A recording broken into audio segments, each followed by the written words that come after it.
Compassion Week kicks off this Saturday, October 15th, with a focus on helping nonprofits to fight hunger, homelessness, and support for veterans. Co-founder Jan McDaniel joins us to share how you can join in with over 3,600 volunteers making a difference at various local nonprofits. Jan, thanks so much for joining us here. Thank you for inviting me.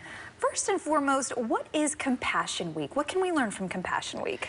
Well, Compassion Week's objective is really to build a stronger, more empathetic and compassionate community. And so what you can learn from Compassion Week is how can you support that mission?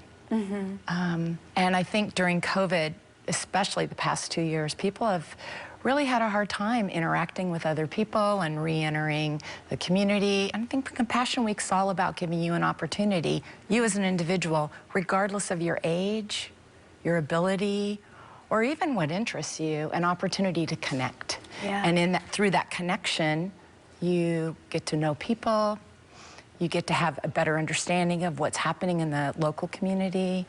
And just in general, I think it gives you an opportunity to maybe get outside of yourself a little bit and to participate in opportunities and activities that are really focused on bringing people together and not dividing them. Yeah, and that's so important, bringing people together, especially in today's climate.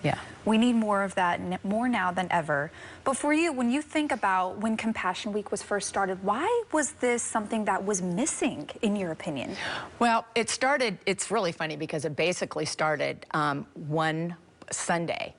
When the church that I belong to, Los Altos United Methodist Church, decided it was important to go out and practice our faith instead of just sit there in a pew, which is important too. But so it started as a Sunday where we just got everybody in the community, in our congregation, to get out and support the organizations that were important to our church that focused on basic needs in the community.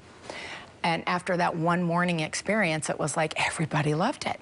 And so we realized, oh my gosh, you know, we can't really do everything we want to do on a Sunday morning. So we broadened it to be a Friday, Saturday, and Sunday. And when we did that, we were able to connect with so many more organizations. And when we looked at the people who were volunteering, we realized, oh my gosh, this is way more than just Los Altos United Methodist Church. More than 50% of the volunteers were coming from the community. And we decided that there's a need in this community and that we want to expand that and open it up to everyone. And so we turned it into a week. And actually now it's more than a week. It's like 9 days. It keeps expanding every year. Which is a good thing. It is a good thing. It is a great problem to have. You know, it's just an opportunity for people that want to give but don't know how. Well, yeah, and that's amazing. What are some of the initiatives that people can get involved in to help give back? So there are so many ways people can give back. We discovered during COVID that what was really important was to continue to have Compassion Week, and so we created lots of opportunities for people to drive by, pick up kits, pick up ways to, you know, to serve. And so this year we have a number of things. We have over 500 remote projects. So if someone is more comfortable working from their home or taking a project into their Girl Scout troop or whatever, they can do that.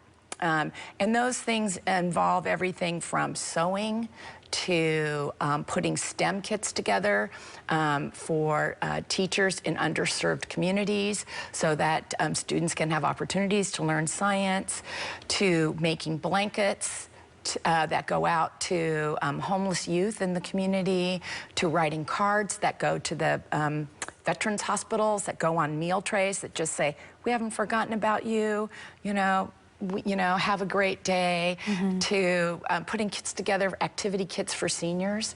So those are some of the take-home projects. Then there are about 50 organizations that we send people out to actually do service projects. And it depends on what that organization needs. Compassion Week has a unique model, and the model is not, we don't say, hey, we have 5 volunteers, how, you know, we're going to send them over. We go to organizations and say, what do you need? Which is smart, yeah. Which is very smart. And sometimes, and most of the time, it's, Well, we have an example would be, we have a rec room that needs to be painted, but we can't afford the paint. Great. We'll buy the paint, you choose the color, we'll get the crew out, what's a good time for you. And so we try to customize everything.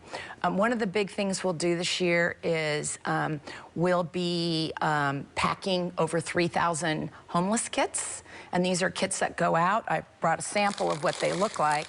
And these kits go to police departments, to different organizations that are serving the homeless, and they include underwear, socks, tissue, Band-Aids, toothbrush, all kinds of really useful hygiene type kits. And these are all customized. Yeah, and this is just this is something that is really needed, you know, so this is so wonderful that you guys are doing so much to help. Well, thank you so much, Jan, for joining us here on Live in the Bay. We appreciate it so much. Oh, it was so nice to meet you.